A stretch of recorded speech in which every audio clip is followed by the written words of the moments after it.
Hello मेरे dear student, कैसे हैं आप सभी। आशा करता हूं सभी फिट होंगे। प्यारे बच्चों, आज की इस वाली वीडियो में हम लोग 9.3 जो हमारा एक्सरसाइज चल रहा है उसका 5 और 6 वाला क्वेश्चन सॉल्व करना सीखेंगे। बाकी अगर हमने प्रीवियस वीडियो नहीं देखा है तो जरूर देख लेना। वहाँ पर जो मैंने आपको मेथड्स बताए हैं, जो टेक्निक यूज़ किया है, उसका यूज़ यहाँ भी होने वाला है। तो उधर से कॉन्सेप्ट क्लियर रहेगा तो इधर समझ में आएगा अच्छे से। तो उन वीडियोज़ का लिंक, साथ ही मेरे इंस्टाग्राम का लिंक आपको डिस्क्रिप्शन बॉक्स में मिल जाएगा। तो चलिए स्टार्ट करते हैं। पहले वाले क्वेश्चन में बोल रहा है 5th में कि डी, ई और एफ जो है वो रिस्पेक्टिवली मिड पॉइंट्स हैं साइड बी सी, सी ए और ए बी का एक ट्रायंगल ए बी सी में। एक ट्रायंगल है जिसके 3 साइड होंगे, उन तीनों साइड के जो मिड पॉइंट्स है वो हमको बता दिया गया है। अब हमको इन चीज़ों को वहाँ पर शो करना है, जैसे कि जो बी डी ई एफ जो बनेगा वो एक पैरेललोग्राम बनेगा। तो अभी आपको यहाँ पर डायग्राम तो दिया नहीं हुआ है, तो पहले चलिए मैं आपको डायग्राम बताता हूँ बना करके कि कैसे हमको, मतलब क्या क्या चीज़ें बोली गई हैं और इन चीज़ों को कैसे हमको शो करना है। तो देखो यहाँ पर मैंने डायग्राम बना लिया जिसमें ट्रायंगल ए बी सी है। जैसे जैसे बोला गया था कि जो डी है वो इस वाले साइड का, क्वेश्चन में साफ से बोला था कि डी, ई और एफ जो है वो मिड पॉइंट्स हैं। तो मैंने पहले मिड पॉइंट्स बना लिए। डी वाला मिड पॉइंट बोला था बी सी का है, सी ए का मिड पॉइंट ई बोला गया था, और लास्ट में एंड ए बी किया था। इसका मतलब जो एफ है वो ए बी का मिड पॉइंट था। हमने सारे पॉइंट्स को आपस में मिला भी लिया है, क्योंकि हमसे पहला क्वेश्चन जो बोल रहा है उसमें बोला है कि बी डी एफ को एक पैरेललोग्राम प्रूफ करना है। तो बी डी और ई एफ, ये जो आपको दिख रहा है ना इस तरीके से शेप, ये आपको एक पैरेललोग्राम प्रूफ करना है। पैरेललोग्राम में क्या होता है, अपोजिट साइड हमारे आपस में इक्वल होते हैं और पैरेलल होते हैं। तो मुझे क्या करना पड़ेगा, ये वाला साइड और ये साइड को आपस में इक्वल और पैरेलल प्रूफ करना पड़ेगा। तो वो बहुत ही आसान है, कैसे करेंगे वो समझो। सबसे पहले देखो एफ ई जो है वो किसके पैर, ये चूँकि हमारे पास मिड पॉइंट है, इसका मतलब क्या हुआ कि जो मेरा ई एफ को अगर अपन मिलाएंगे तो ये लाइन क्या होगा, इसका पैरेलल आ जाएगा।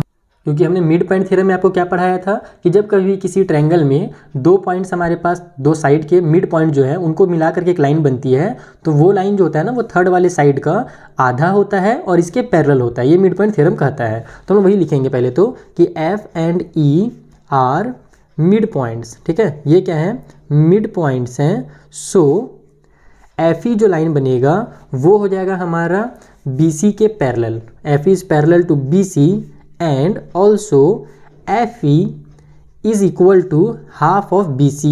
इतना समझ में आ गया। ये आपको साइड में पे लिख भी दोगे कि ये हमारा मिड पॉइंट थ्योरम है। ठीक है, मिड पॉइंट थ्योरम। इतना क्लियर हो गया कि ये वाली साइड जो है, यानी ये वाली जो लाइन है, इस कंप्लीट लाइन की आधी है और साथ ही साथ पैरेलल है। अब हम लोग क्या देखेंगे, हम लोग इस लाइन में आएंगे। हमको ना ये एफ ई और बी डी को पैरेलल प्रूफ करना था, कंप्लीट को तो करना नहीं था, और इसको इक्वली प्रूफ करना है। तो कैसे करेंगे वो समझो। हमारा जो डी है वो मिड पॉइंट है किसका, बी सी का। तो यहाँ पर हम लिखेंगे कि D is mid point of B C. इसका मतलब कि जो बी डी की दूरी होगी, यानी कि यहाँ से यहाँ तक जो हमारा लेंथ होगा वो कंप्लीट का आधा होगा। मिड पॉइंट का काम ही यही रहता है कि पूरे को आधा कर देता है। तो हम लिखेंगे कि जो बी डी है वो इक्वल है half of B C. Complete जो बी सी था यहाँ से यहाँ तक का उसका आधा है। तो अगर आप लोग इसको इक्वेशन नंबर 1 ले लो और इसको इक्वेशन नंबर 2 ले लो, तो यहाँ पर हम डायरेक्ट लिखेंगे कि फ्रॉम इक्वेशन 1 एंड 2, इक्वेशन 1 और 2 से हमको ये समझ में आ रहा है कि एफ ई और अगर बी सी जो है ये दोनों आपस में पैरेलल थे, तो बी डी जो है एफ ई का ही एक पार्ट है। तो एफ ई और बी डी जो होंगे ये भी आपस में पैरेलल होंगे। ये हमको समझ में आई इक्वेशन 1 और 2 से। साथ ही दूसरी चीज़ क्या समझ में आई कि एफ ई भी हाफ बी सी है और बी डी भी हाफ ऑफ बी सी है, यानी कि यहाँ पर आधा है ये बी सी का और ये वाला पॉइंट भी जो है आधा है बी सी का। इसका मतलब कि ये दोनों आपस में क्या होंगे, इक्वल होंगे, क्योंकि राइट पार्ट इक्वल है तो लेफ्ट पार्ट भी इक्वल होगा। तो यहाँ पर लिखेंगे and F E is equal to B D. और इन दोनों से हमको ये समझ में आ गया कि अगर एफ ई और बी डी इक्वल है, साथ ही साथ एफ ई और बी डी आपस में पैरेलल है, तो इसका मतलब सो जो बी डी ई एफ जो, सॉरी आगे पीछे लिख दिया गलती से, ये हो गया बी डी ई एफ, ये वाला वो क्या होगा, इज अ पैरेललोग्राम। ये हमारा एक पैरेललोग्राम होगा। यही हमको प्रूफ करना था। तो पहला क्वेश्चन कितनी आसानी से सॉल्व हो गया ना। अब आगे के क्वेश्चन सॉल्व करते हैं। तो देखो सेकंड वाले हमसे बोल रहा है कि आप ये प्रूफ कीजिए जो एरिया है डी ई एफ का, यानी ये जो बीच में ट्रायंगल बना है ना, इसका जो एरिया होगा ये कंप्लीट जो हमारा ए बी सी जो बड़ा वाला ट्रायंगल है उसका 1/4 पार्ट होगा। तो देखने तो साफ सब दिख ही रहा है कि ये चारों हमारे पास बराबर बराबर ट्रायंगल है, तो ये जो होगा हमारा 1/4 होगा इस कंप्लीट वाले का। लेकिन हम इसको प्रूफ कैसे करें, तो एकदम सिंपल सा तरीका है।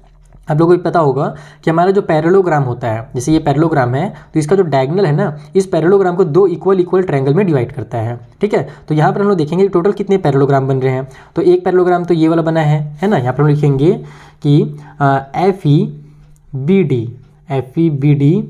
उसके बाद दूसरा कौन सा भैया, तो इधर से भी ये भी पैरेललोग्राम बन रहा है, एफ ई डी सी, है ना, एफ ई डी सी।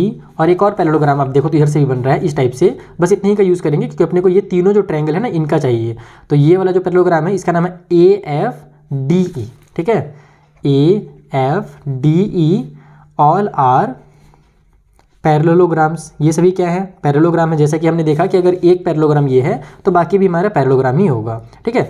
तो अब क्या है कि हम जानते हैं, वी नो, हम क्या जानते हैं कि इस पैरेललोग्राम में FEBD जो है, इसके अंदर ये वाला एंगल ये ट्रायंगल और इस वाले ट्रायंगल का जो एरिया होगा वो इक्वल होगा। तो यहाँ पर आप लोग लिखो इन पैरेललोग्राम FEBD में हम लोग देखें तो इस ट्रायंगल का क्या नाम है भैया, इस वाले ट्रायंगल का नाम है FBD, ठीक है। ये हो जाएगा हमारा area of triangle FBD is equal to area of triangle, इसका नाम है हमारा, क्वेश्चन में क्या बोला था, इसको हमें DEF नाम दिया है तो DEF ही रख देते हैं, जो क्वेश्चन में दिया वही रख देते हैं, ठीक है। बाकी लोग का कुछ भी रख लो आगे पीछे करके, इसका DEF रखना। उसके बाद अब इधर वाले ट्रायंगल अगर हम लोग पैरेललोग्राम में देखें तो यहाँ पर फिर से आप लोग लिखना कि इन पैरेललोग्राम, ये हमारा इक्वेशन नंबर फर्स्ट हो गया, ठीक है बच्चा। अब सेकंड वाले हमारे इक्वेशन में हम लोग लेंगे इधर वाला पैरेललोग्राम, जिसका नाम हमने क्या रखा था, यहाँ पर AFDE रखा था। तो लिखो यहाँ पर AFDE। तो इस वाले पैरेललोग्राम में हमारा इन दोनों एरिया आपस में क्या होंगे, इक्वल होंगे, क्योंकि जो डायगोनल होता है वो दो बराबर बराबर ट्रायंगल में इक्वल पार्ट में डिवाइड कर देता है किसी भी पैरेललोग्राम को। तो इसका नाम हमारा हो जाएगा DCE। यहाँ पर आप लिखो कि एरिया ऑफ ट्रायंगल DCE जो होगा वो इक्वल हो जाएगा बीच वाले के, और जिसका नाम हमारा वही है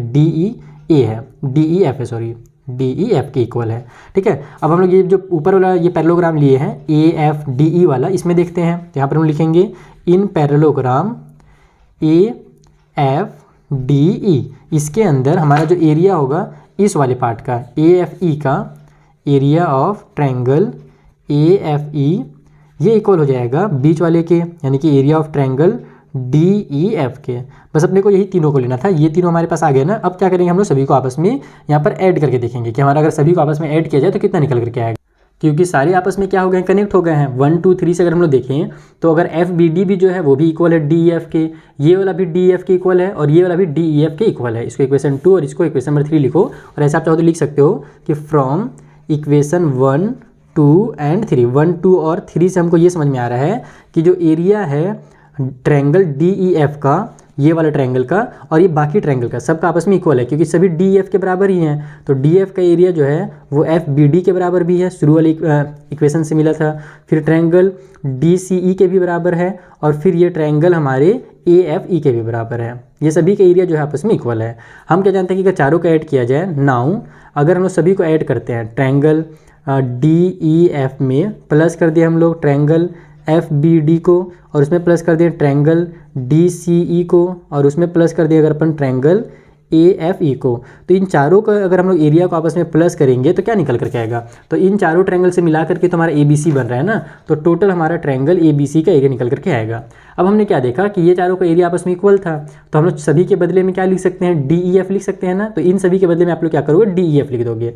पहली बार लिखना DEF, फिर एक बार और ट्रायंगल DEF, फिर से DEF लिख देता हूँ, मैं डायरेक्ट ट्रायंगल ही बनाता हूँ, फिर एक बार DEF। तो इन सभी बदले मैंने DF कर दिया क्योंकि सभी आपस में इक्वल थे DF के। तो ये हो जाएगा हमारा इक्वल क्वेश्चन में ABC। 4 बार DEF आ रहा है तो 4 हमारा हो जाएगा, 1 1 1 सब में 4 बार है ना, तो 4 DEF हो जाएगा। तो 4 triangle DEF equal to triangle ABC। हमको इस टाइप से नहीं निकालना था, हमको बोला था कि 4 को इधर आपको ट्रांसफर करके निकालना है ना। शुरू में हमसे क्या बोला था कि जो DEF है उसको हमको इक्वल करके बताना है, तो हम लोग 4 को ट्रांसफर कर देंगे। तो 4 इधर जाकर के इसके डिवाइड में भी आ सकता है, ऐसे नीचे में डिवाइड में भी लिख सकते हो, या तो ऐसे मल्टीप्लाई करके 1/2 भी लिख सकते हो। इस तरीके से देखो, ऐसे लिखो आप लोग, एरिया ऑफ ट्रायंगल DEF जो होगा वो इक्वल हो जाएगा, 4 को ट्रांसफर करेंगे तो 1/4 ऑफ एरिया एंड ABC, यानी कि ABC का 1/4 हो जाएगा। ये 4 इधर जाएगा तो डिवाइड में आ जाएगा, उसको आप इधर से हमारे क्वेश्चन में अलग से लिखा हुआ है, आप चाहो तो डायरेक्ट डिनोमिनेटर में भी लिख सकते हो, वो भी गलत नहीं कहलाएगा। लेकिन अब चूंकि क्वेश्चन में दिया हुआ था तो मैंने वैसे ही लिख दिया। तो ये हमारा सेकंड पार्ट सॉल्व हुआ। चलिए थर्ड पार्ट करते हैं सॉल्व। तो देखो थर्ड वाले क्वेश्चन में बोल रहा है कि जो हमारा पैरेललोग्राम BDEF है, ये D थोड़ा छुप गया है, वही वाला पैरेललोग्राम जिसके बारे में हमने शुरू में बनाया था, ये वाला जो पैरेललोग्राम BDEF है उसका एरिया जो है ना पूरे कंप्लीट ट्रायंगल का आधा है, यानी ABC का आधा है। ये हमको प्रूफ करना है। तो कैसे करेंगे, हम लोग ऐसे लिखेंगे, देखो एरिया ऑफ BDEF जो है वो कितना है, तो वो इक्वल है इन दोनों ट्रायंगल के एरिया के बराबर, यानी कि ट्रायंगल FBD और प्लस में ट्रायंगल हमारा DEF, ठीक है, DEF, ये दोनों ट्रायंगल के बराबर है। हम क्या करेंगे, FBD बदले DF लिख सकते हैं क्योंकि दोनों जो है आपस में ट्रायंगल का एरिया इक्वल है, तो इसके बदले में हम लोग DEF लिख देते हैं। तो जो एरिया होगा BDEF का वो इक्वल हो जाएगा। अगर यहाँ भी मैं DEF लिख दूँ इस तरीके से तो 2 DEF हो जाएंगे। वैसे बार बार मुझे लिखना मज़ा नहीं आ रहा इतना लंबा चौड़ा, लेकिन कोई बात नहीं, आपके लिए मैं लिख सकता हूँ। ये हो जाएगा हमारा BDEF, फिर से इक्वल की उस साइड में हो जाएगा 2 और फिर ट्रायंगल DEF। ठीक है, अब हम लोग क्या देखे थे, पहला वाला जो हमने इक्वेशन सॉल्व किया था उसमें हमने क्या देखा था कि जो हमारा DEF है, कहाँ गया, अच्छा दूसरे वाले हमने क्या देखा था कि जो DEF है ये क्या है, इक्वल है 1/4 ऑफ ABC। तो हम लोग DEF के बदले क्या लिख सकते हैं, 1/4 ABC लिख सकते हैं। ध्यान रखना कि ये 2 रहेगा ना, ये 2 दो DEF को शो कर रहा है, एक DEF का जो वैल्यू है वो इतना है, तो यहाँ पर लोगों को 2 लिखना पड़ेगा। यहाँ पर हम लिखेंगे area of BDEF is equal to 2 into में DEF का बदले में हम लोग लिखेंगे 1/4 एरिया ऑफ ABC। ठीक है, अब यहाँ आप देखो ये दोनों आपस में कैंसिल हो रहे हैं, 2 1 जा 2, 2 2 जा 4 हो गया। तो हमारा जो एरिया निकल कर के आया BDEF का, वो क्या निकल कर के आ गया, वो आ गया 1/2 ऑफ एरिया ऑफ ABC, और ये हमको प्रूव करना था। तो इस तरीके से आपको इस क्वेश्चन को सॉल्व करना है। आई होप आपको पहला, दूसरा, तीसरा सभी पार्ट से समझ में आ गए होंगे। कुछ भी डाउट हो तो इंस्टाग्राम के थ्रू हमसे आप पूछ सकते हो। चलिए, जो अगला क्वेश्चन है 6 नंबर का, उसे सॉल्व किया जाए। तो देखो क्वेश्चन नंबर 6 में हमसे कहा जा रहा है कि इन द फिगर 9.25 इसमें जो है AC और BD, इस वाले क्वाड्रिलेटरल के लिए AC और BD क्या है, डायगोनल है, जो कि इंटरसेक्ट कर रहे हैं O पर। ठीक है, यहाँ पर O पर ये दोनों इंटरसेक्ट हो रहे हैं, और OB और OD भी इक्वल है, O से लेकर B तक, O से लेकर D तक आपस में इक्वल है। साथ ही साथ AB और हमारा CD, ये दोनों भी साइड आपस में इक्वल है। हमको इन चीज़ों को यहाँ पर आपस में शो करना है, प्रूफ करना है। सबसे पहला DOC, ये वाला एंगल, सॉरी ये ट्रायंगल, और AOB ये वाला, इन दोनों को आपस में इक्वल प्रूफ करना है। इन दोनों का एरिया कैसे प्रूफ होगा, आइए समझते हैं। तो देखो, जो सबसे पहली चीज़ हमें प्रूफ करनी है वो है DOC is equal to AOB। अब इसे कैसे प्रूफ करेंगे, तो इसके लिए हम करेंगे एक छोटा सा कंस्ट्रक्शन। यहाँ पर हमने क्या किया, DN नाम का एक लाइन ड्रॉ कर दिया, और ये जो लाइन है ये परपेंडिकुलर है, ध्यान रखना 90 डिग्री का एंगल बना रहा है। उसी तरीके से BM नाम का हमने एक लाइन ड्रॉ कर दिया, ये भी क्या है, परपेंडिकुलर है इस वाले लाइन पर, AO पर। ठीक है, तो आप लोग इसको लिखोगे भी यहाँ पर कि कंस्ट्रक्शन करेंगे हम, या फिर ड्रॉ करेंगे। क्या ड्रॉ करेंगे भैया, तो एक हमने DN ड्रॉ किया है जो कि परपेंडिकुलर है OC पर, एंड दूसरा वाला हमने BM ड्रॉ किया है, BM नाम का एक लाइन, और वो भी परपेंडिकुलर है हमारे OA पर। ठीक है, अब इससे फ़ायदा क्या हुआ, इससे फ़ायदा ये हुआ कि यहाँ पर और यहाँ पर जो ट्रायंगल बन रहे हैं ना, ये आपस में इक्वल प्रूफ होने वाले हैं। कैसे प्रूफ होंगे वो समझो आप लोग। नीचे ही मैं बनाता हूँ, इसको आपको दिखाते जाता हूँ थोड़ा साइड, एक सेकेंड ना इसको छोटा कर लेता हूँ ताकि आपको देखने में भी दिक्कत ना हो। अब आपको अच्छे से दिखेगा भी और समझ में भी आएगा। तो यहाँ पर हमारे पास ये वाली जो एंगल बनेगी, या फिर ये कह लो आप लोग पहले ये वाला एंगल लेते हैं, ये परपेंडिकुलर है, यानी कि यहाँ पर 90 डिग्री का एंगल बनेगा और यहाँ भी 90 डिग्री का एंगल बनेगा। तो हम लोग लिखेंगे in triangle DON and BOM, DON and BOM, इन दोनों ट्रायंगल में हमको क्या दिख रहा है कि ये जो एंगल है DNO और BMO, ये दोनों आपस में इक्वल हैं। तो angle DNO is equal to angle BMO, और ये दोनों इक्वल क्यों है, क्योंकि दोनों 90 डिग्री के, तो यहाँ पर 90 डिग्री ईच, इस तरीके से आप लोग लिख सकते हो। ठीक है, एक सेकेंड यार, इसको मैं ना फाड़ ही देता हूँ ये थोड़ा सा, ताकि मैं चाहता हूँ आपको अच्छे से समझ में आए। हाँ, ये मैंने हटा दिया, इसको काट करके अब आपको एकदम अच्छे से दिख रहा होगा ये डायग्राम। तो ये एंगल आपस में इक्वल हो गया। उसके बाद ये वाला एंगल और ये एंगल भी तो आपस में इक्वल है ना, वर्टिकली अपोजिट एंगल्स हैं। तो हम लोग लिखेंगे कि DON और BOM भी आपस में इक्वल है, DON is equal to angle BOM। और क्यों इक्वल है, तो क्योंकि दोनों हमारे वर्टिकली अपोजिट है। यहाँ पर आप लोग लिख दो वर्टिकली अपोजिट एंगल्स। ओके, उसके बाद हमारे पास ये वाली जो साइड है OD और ये वाली साइड OB, ये तो हमको पहले से इक्वल दी हुई थी। तो यहाँ पर हम लिख देंगे कि इसका वाला OD जो है इधर वाले का OB के बराबर है। ठीक है, और ये हमको कैसे पता चला, तो ये अपने को गिवन था क्वेश्चन में स्टार्टिंग में ही। तो इन तीनों चीज़ों से ये प्रूफ होता है कि ये दोनों ट्रायंगल आपस में क्या है, कॉन्ग्रेंट है, और इक्वल जो हमारे कॉन्ग्रेंट ट्रायंगल होते हैं उनका जो एरिया होता है वो इक्वल होता है। यहाँ पर आप लिखोगे ये triangle DON is congruent to triangle BOM, और ये किस वाले रूल से हुआ, तो हमारा एंगल साइड वाले रूल से हुआ, यानी कि AAS वाले रूल से हुआ। कई बच्चे इसको दूसरे रूल से भी करेंगे, लेकिन ध्यान रखना कि आप लोग रूल गलत लगा दोगे। अगर आप लोग SSA लगा दोगे तो वो ऐसा कोई रूल होता ही नहीं है। ठीक है, तो ध्यान रखना चीज़ों का। तो ये हाँ SAS अगर बनता SAS तो वो रूल होता है, SSA रूल नहीं होता है, ध्यान रखिए किसी चीज़ का। ठीक है, तो ये बन गया। अब दूसरा चीज़ हमारे पास क्या था कि हमने ये वाला तो इतना भी इक्वल प्रूफ किया है ना, तो हम लोग ये भी लिखेंगे कि also area of triangle DON is equal to triangle BOM। और ये दोनों का एरिया इक्वल क्यों होगा, क्योंकि जो करस्पॉन्डिंग पार्ट होते हैं है ना, वो हमारे इक्वल होते हैं। Corresponding part of congruent triangle CPCT से ये हमारा आपस में इक्वल हो जाएगा। साथ ही साथ हमारे पास ये जो लाइन मिल रही है, जो हमने लाइन बनाया था DN और BM, ये तो हमने अपने मन से परपेंडिकुलर लाइन बनाया था, इसका तो कोई लेंथ था नहीं। लेकिन अब चूंकि ये वाला ट्रायंगल और ये ट्रायंगल आपस में कॉन्ग्रेंट हो गया है, तो इसका मतलब ये हुआ कि जो DN होगा वो इक्वल हो जाएगा BM के, क्योंकि कॉन्ग्रेंट ट्रायंगल के जो पार्ट होते हैं वो आपस में इक्वल होते हैं। तो ये भी CP/CT करके इस तरीके से आप लोग लिख सकते हो। ठीक है, तो अभी तो हमारा ये पहला चीज़ हुआ है। यहाँ पर हम लोग इसको ले लेंगे इक्वेशन नंबर 1। अब हम लोग दूसरे वाले को करेंगे। इधर वाला जो हमारा ट्रायंगल है ना, इसका हम लोग यूज़ करने वाले हैं।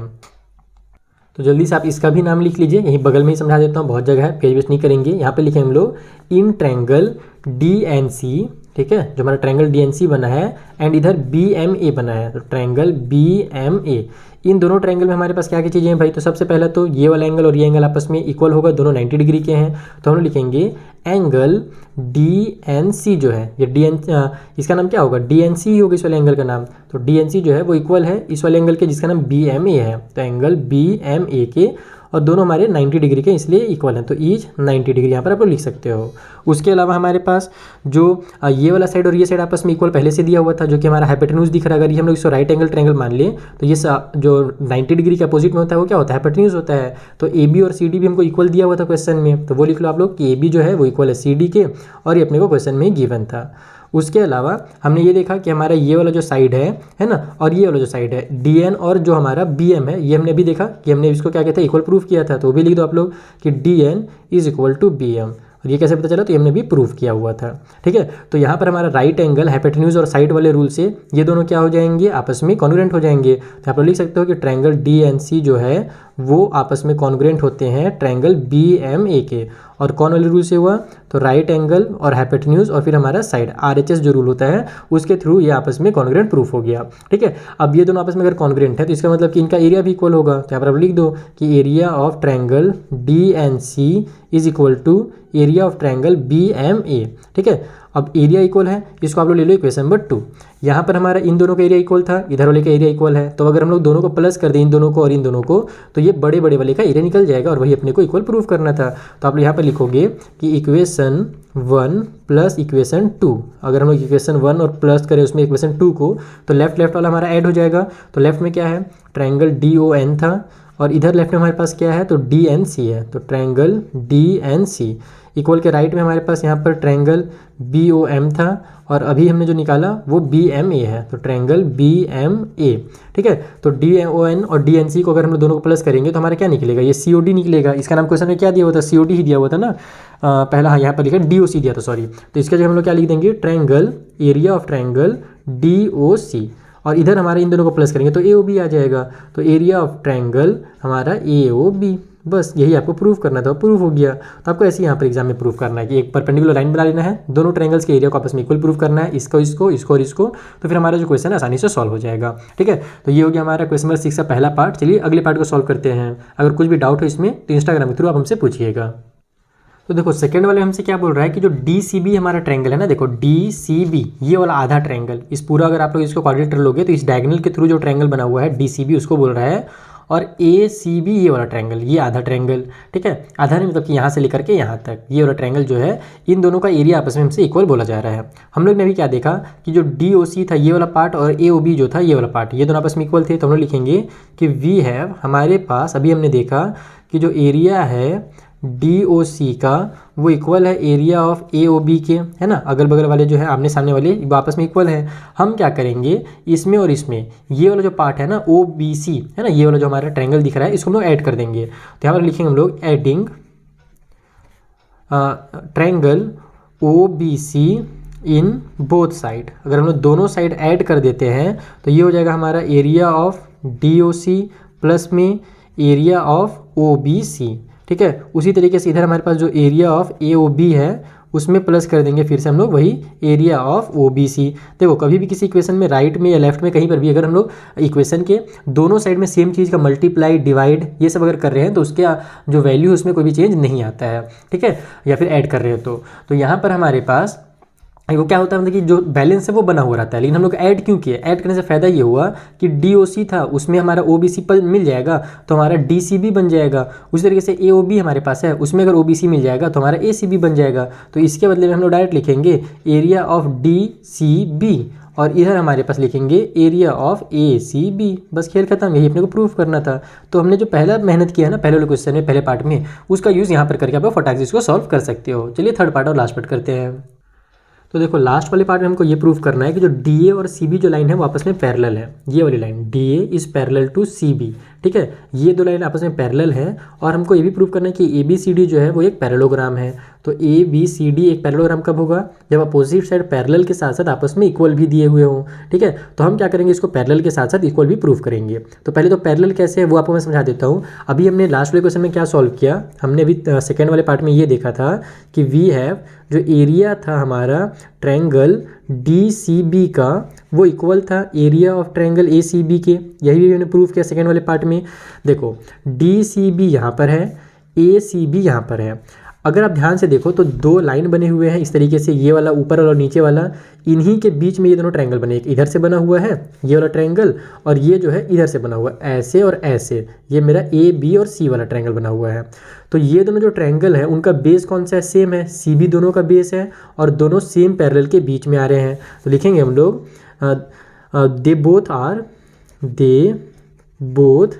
आर हैविंग सेम बेस, दोनों का जो बेस है वो सेम है, एंड बिटवीन सेम पैरेलल्स, दोनों जो है वो सेम पैरेलल के बीच में आ रहे हैं। इसका मतलब क्या हुआ कि ये वाली लाइन नहीं, सेम बेस है and they have and between same parallel अभी हम लोग नहीं लिख सकते, हमको पहले ये बताना पड़ेगा कि इनका बेस सेम है और दोनों का जो एरिया है वो इक्वल है, इसलिए ये दोनों सेम पैरेलल के बीच में ही आएंगी। क्योंकि हमसे क्वेश्चन जो हमने थ्योरम आपको पढ़ाया था स्टार्टिंग वाले वीडियो में, उसमें ये बताया था कि अगर बेस सेम हो और दो पैरेलल लाइन के बीच में आ रहे हैं तब एरिया इक्वल होता है। उसी को घुमा करके दूसरा भी थ्योरम मैंने आपको बताया था कि अगर बेस सेम हो और एरिया अगर इक्वल है, इसका मतलब कि वो दो पैरेलल लाइन के बीच में ही आएंगे। तो यहाँ पर हम लिखेंगे इनका बेस सेम है and equal in areas, equal in areas, so they are between same parallel,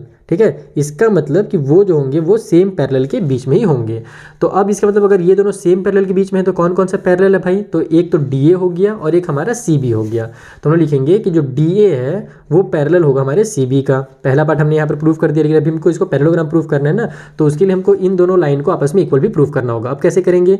तो हम लोग यहाँ पर से इसको कॉन्ग्रुएंट प्रूफ करेंगे। हम लोग लिखेंगे कि in triangle DOC and triangle BOC, ठीक, सॉरी DOA था, DOC नहीं, DOA और BOC, ये दोनों ट्रायंगल में हम लोग ध्यान से देखें तो पहले तो ये वाला एंगल और ये एंगल आपस में वर्टिकली अपोजिट एंगल्स हैं, तो ये आपस में इक्वल होंगे। तो हम लोग लिखेंगे ये एंगल जो DOA है वो इक्वल है एंगल हमारे BOC का। क्यों इक्वल है? क्योंकि आपस में वर्टिकली अपोजिट एंगल्स है, वर्टिकली अपोजिट एंगल आपस में इक्वल होते हैं, तो वर्टिकली अपोजिट एंगल्स। उसके बाद अगर ये दोनों इक्वल है, साथ ही साथ हमारा जो OB है और OD है ये हमको इक्वल दिया ही हुआ है क्वेश्चन में, तो हम लोग लिखेंगे इधर वाले का OD और इधर वाले का OB, ये आपस में इक्वल है, ये क्वेश्चन में ही कहा गया था।